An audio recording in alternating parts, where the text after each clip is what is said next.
You've awakened, perhaps through suffering, silence, or soul searching. But now that the veil has lifted and the illusions have shattered, you're standing in the void, confused, lonely, uncertain. You thought awakening would bring endless peace, yet now you face another question. What now? This speech is for that moment, to guide you back into meaning after your spiritual awakening.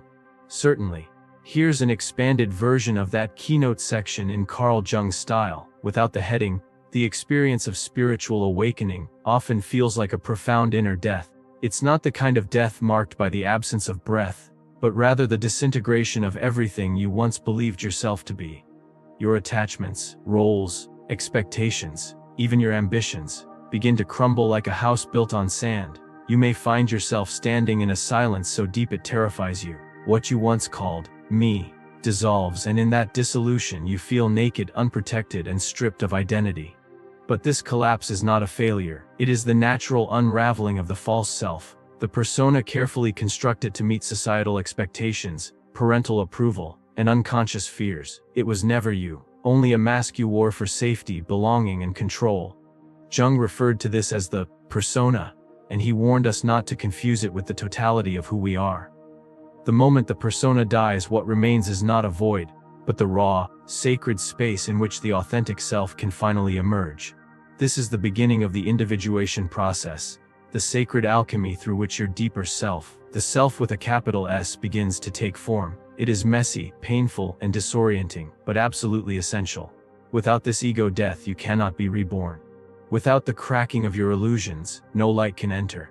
And though it feels like meaning has vanished, the opposite is true. Meaning is being redefined, not removed. You are not being punished. You are being emptied. Emptied of falsehood. Emptied of noise. Emptied of everything that blocked your connection to the divine within. And in that emptiness, you will begin to notice a quiet, persistent pulse. A deep inner knowing that was always there, buried beneath the distractions and distortions. What dies in this process is what was never truly yours to begin with. What remains is what cannot be taken. Your essence, your truth, your soul. And from that foundation, real meaning begins to grow, not imposed from the outside but emerging from within. Like a seed long buried under the weight of pretense, it begins to crack open in the soil of your suffering. This is not the end. It is the threshold. You are not losing yourself. You are finally becoming who you truly are. After a spiritual awakening, the things that once excited you may now feel hollow. The pleasures you used to chase, status, material success, attention, even relationships, no longer satisfy the way they once did. What once gave you a sense of identity begins to feel like a performance, empty and distant. You may even wonder, have I lost the ability to enjoy life? But what you're experiencing is not a loss. It's a shift from the shallow to the sacred. Pleasure is fleeting. It is reactive, dependent on conditions. It is often used as a balm to cover up deeper wounds and emptiness. But purpose, real purpose, emerges from the soul. It doesn't need applause. It doesn't need reward. It only needs alignment with your truth. Jung understood this deeply. He saw that modern man suffered not from too much pressure, but from a lack of meaning. In his words, the sole purpose of human existence is to kindle a light in the darkness of mere being. In other words, we are not here to numb ourselves with constant stimulation. We are here to awaken, to remember who we are and why we came. After awakening, you are given a choice. You can attempt to return to comfort and distraction, but they will never feel the same. The soul no longer allows you to sleepwalk. The only path forward is toward purpose, toward living a life that reflects your inner transformation. But purpose doesn't scream, it whispers. It often comes as a quiet knowing, a pull towards something you can't yet explain. It may not come with certainty, but it will come with resonance. It might be found in creating, in healing, in guiding, in parenting, in building, or in simply showing up with presence and authenticity. What matters is not what it looks like, but that it feels true to your inner world. Purpose demands presence. It demands honesty.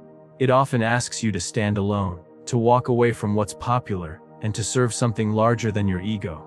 But in doing so, you will find a joy far greater than pleasure, a joy rooted in contribution, in growth, and in spiritual integrity. You begin to realize that life is not something happening to you. It is something expressing through you. You are a vessel for meaning, not a collector of temporary highs. And in that shift, Life begins to feel sacred again. You're not here to escape the world or indulge in it blindly. You're here to transform it, by being a living example of what wholeness looks like in human form. Many people believe that spiritual awakening is the destination, that once you awaken, your work is done. But in truth, awakening is only the beginning. Enlightenment is not floating above life in perpetual bliss. It is the deep and often uncomfortable process of integration, of bringing your awakened insights into the fabric of your daily existence. It is one thing to realize the truth in meditation, in silence, or in moments of revelation. It is another thing entirely to live that truth when faced with disappointment, stress, failure, and emotional chaos. This is the part of the journey few speak about. After the bliss, after the clarity, comes the return to the world, the real work. Carl Jung knew that wholeness is not about escaping the world or rejecting the ego. It is about becoming conscious of all that you are and learning to carry that awareness into every area of your life.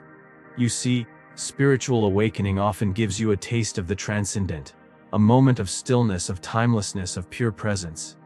But that moment is not meant to be clung to.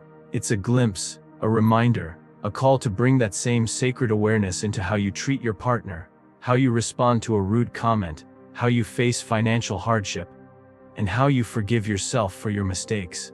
The light you touched is not separate from your humanity. It is meant to illuminate it. To integrate means to take what you know spiritually and apply it practically. It means realizing that the divine doesn't live only in temples or retreats. It lives in traffic, in dirty dishes, in difficult conversations, in your career, in your parenting, in your loneliness. Jung taught that the path to wholeness requires us to embrace not only the light, but the shadow, the rejected, ignored, or repressed parts of ourselves. Integration demands that we face these parts honestly, with compassion, and without judgment. Not to destroy them, but to understand them. Because what you do not make conscious will continue to control you from the unconscious. So many seekers become trapped in spiritual bypassing, using spiritual language to avoid their own emotional reality. But true growth is not avoidance, it is inclusion. Enlightenment is not about perfection. It's about authenticity. It's the ability to say, I've seen the divine in me, and now I must learn to love the human, too. And it is precisely this integration that creates depth. It grounds you. It humbles you. It allows you to walk into the world not as someone who knows everything, but as someone who is willing to be present with everything. And that is what transforms others. Not your words, but your being. So the question is not, have I awakened? The question is, am I living what I now know to be true? That is the real enlightenment. After spiritual awakening, one of the most confusing and disheartening realizations is that pain does not simply vanish. In fact, for many the pain deepens. The illusions that once dulled your suffering, distractions, egoic roles, false securities, have dissolved, and in their absence, you are left with raw, unfiltered emotion. Old wounds resurface. Forgotten grief returns. You begin to feel the full weight of your humanity. This can feel like failure. You might ask yourself, if I've awakened, why am I still hurting? But the truth is, your pain has not increased, it has simply become conscious. And that is a sacred shift. Before awakening, your pain lived in the shadows. It drove your behavior, shaped your relationships, and influenced your choices, silently, unconsciously. You coped, survived, adapted. But now, in the light of your awareness, that pain is no longer hiding. It is asking to be seen, understood, and transformed. Carl Jung taught that suffering is not only inevitable, it is necessary for transformation. There is no coming to consciousness without pain, he wrote. Pain is the fire that burns away illusion. It is the teacher that strips away all that is not essential. It is not here to destroy you, it is here to reveal you. Once you awaken, pain no longer serves to punish. It begins to serve a purpose. It becomes your compass. It shows you where love was withheld, where truth was abandoned, where you gave away your power. And if you have the courage to sit with it, to feel it fully without escaping, you will find hidden wisdom within it. In this light, your wounds become portals. Each scar carries a story, a message, a gift. You begin to see that your deepest sorrows have made you more compassionate. Your heartbreak has deepened your capacity to love. Your loneliness has made you more present. Your fear has become your doorway to courage. Jung would say that healing is not about becoming perfect. It is about becoming whole. Wholeness includes your brokenness. It includes your rage, your grief, your shame. And when these parts are welcomed, rather than rejected, they begin to integrate. Your pain becomes the very soil from which purpose can grow. Many people try to find their life's purpose by chasing external goals. But the most profound purposes are born from your own suffering. The healer who was once wounded, the teacher who was once lost, the artist who once could not speak. When you alchemize your pain into service, you find a meaning that is unshakable. So do not fear your pain. Do not numb it, deny it, or shame it. It is the sacred fire refining you into something more real, more compassionate, more awake. You are not broken. You are breaking open. And from that opening, your purpose will rise, not from your ego, but from your soul. Because now your pain finally has a place. It finally has a purpose. There comes a moment after awakening when you realize that everything you once did to serve yourself, your success, your image, your comfort, no longer satisfies the soul. You begin to see that true fulfillment cannot be found by endlessly circling around your own needs, desires, or ambitions. The ego, once so central, begins to lose its grip, and in that space, something greater begins to whisper to you, not louder, but deeper. You feel it not as pressure, but as a pull, a silent invitation to offer your life to something beyond the confines of me and mine. This is not self-sacrifice in the unhealthy sense. It is self-transcendence. It is the realization that the most meaningful life is not the one lived in isolation, but the one lived in service, to truth, to healing, to beauty, to love, to humanity itself. Carl Jung believed that the journey toward individuation, the becoming of the true self, was not complete until the individual rejoined the world and contributed something of value. The self is not a separate, detached being. It is the bridge between the personal and the collective, the individual soul and the larger web of existence. This means your life is not just about finding personal peace or private enlightenment. It is about becoming a vessel for something sacred to flow through you. Maybe that's through art, or words, or parenting, or presence.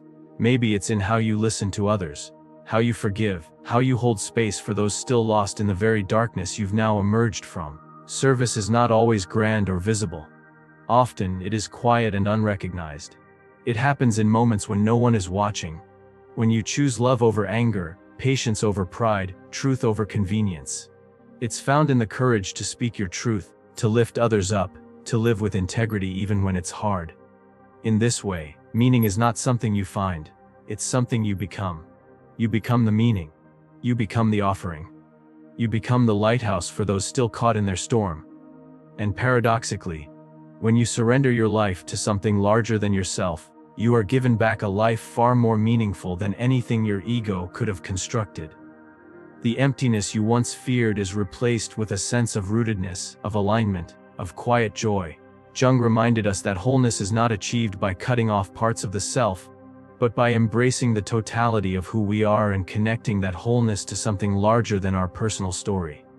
Whether you call it God, life, the universe, or the collective unconscious, it is always waiting for your whys. So ask yourself, what is asking to be born through me? What pain have I endured that can now become someone else's light? What truth do I carry that the world needs to hear? Because when you give yourself to that call, not out of obligation, but out of love, you will find that meaning was never far away. It was simply waiting for you to stop asking what you could get from life, and start asking what life was longing to do through you. You have awakened, but that was never the end. It was the doorway. Now begins the sacred path of returning, of creating, of living consciously. You are no longer asleep in the dream. You are the dreamer, awake, aware, and responsible. The world needs awakened souls who do not run from life, but walk into it, eyes open, heart open, spirit whole. So walk forward now, not seeking meaning, but becoming it.